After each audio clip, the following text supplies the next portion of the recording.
dalil, bukan dalil, contoh konkretnya kalau Allah tidak butuh ibadah kita itu tadi yang sudah saya uraikan. Apakah kalau bapak nggak sholat subuh saat ini langsung diazab atau tidak? Kan enggak. Kalau Allah butuh pak, Allah kan maha kuasa, kenapa nggak langsung saja disentil kalau nggak ibadah? Kan buktinya enggak. Kadang-kadang yang kagak ibadah lebih sehat walafiat malah. Itu. Jadi nggak ada paksaan dan Allah nggak butuh untuk sholat kita. Yang Allah ingin lihat kesungguhannya untuk merealisasikan iman itu aja udah. Karena yang penting dari Bani Adam tuh imannya pak. Tapi jangan salah kaprah juga kalau ada aliran yang mengatakan udah cukuplah kita eling saja udah sholat itu. Cukuplah kita ingat saja udah sholat. Nah ini salah. Salah lahir batin malah. Ada lagi kelompok yang azan doang sholatnya enggak pak. Azan doang ada. Kan saya kuliah di Ciputat tuh pak mazhab apa aja, bukan mazhab, aliran apa aja ada. Dari yang model begini, yang begini ada. Untung saya pesantren dulu basicnya. Jadi kenal-kenal yang begitu tuh malah kadang-kadang, bapak juga kemarin tahu kan yang ada Idul Fitri nelpon Tuhan. Ya. Itu lebih dahsyat lagi loh, nelpon loh.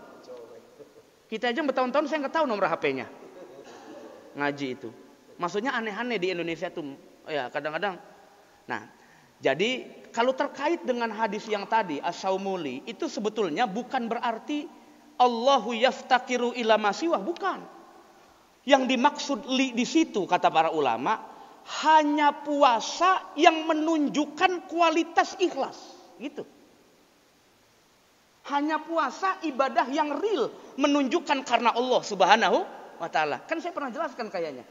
Coba bayangkan loh Pak, dari rumah kemudian pergi ke tempat, ke kantor, kemanapun, tidak batalin puasanya, tidak makan, tidak minum, padahal orang gak ada yang kenal dia. Tapi ternyata dia jaga puasanya. Dalam bab tasawuf namanya muraqabah. Muraqabah itu kesadaran merasa diawasi Allah. Dan itu hanya ada dalam puasa. Kalau sholat, mohon maaf, kalau sholat, awalnya kita sholat karena Allah. Tahu-tahu guru ngajinya sholat, sholatnya dibenerin Pak. Oh, ada guru ngaji ini. Dibenerin sholatnya. Wah ada mertua. Takut dipecat jadi mantu. Iya kan? Dibenerin sholatnya di tengah. Tapi kalau puasa beda. Wah Ustaz ada lagi ayat Quran kan banyak. La'allakum tattaqun, la'allakum dan segala macam. Bukan.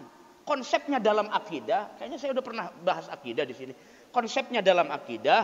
Allah tidak butuh makhluk. Tapi makhluk pasti butuh Allah. Sesuatu yang butuh pasti lemah Pak. Itu konsepnya. Kalau orang butuh sesuatu berarti lemah namanya. Kalau orang sudah tidak butuh kepada sesuatu berarti mandiri. Qiyamuhu bin nafsi. Berarti bisa mandiri gitu loh. Tapi selama butuh kepada sesuatu, apa saja itu yang dia butuhkan, meskipun butuhnya kecil, namanya dhaif. Namanya lemah. Wa khuliqal insanu dhaifa.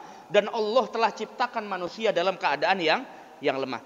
Jadi maksud daripada hadis qudsi yang as-saumuli itu ditafsirkan dengan hadis yang lain. Bahwa puasa itu adalah ibadah yang paling real. Menunjukkan ketulusannya kepada Allah Subhanahu daripada ibadah yang lain. Yang haji bisa ria. Yang sholat bisa ria. Yang zakat apalagi. Tapi kalau puasa terbalik. Bukannya ria. Malah disembunyikan ibadahnya.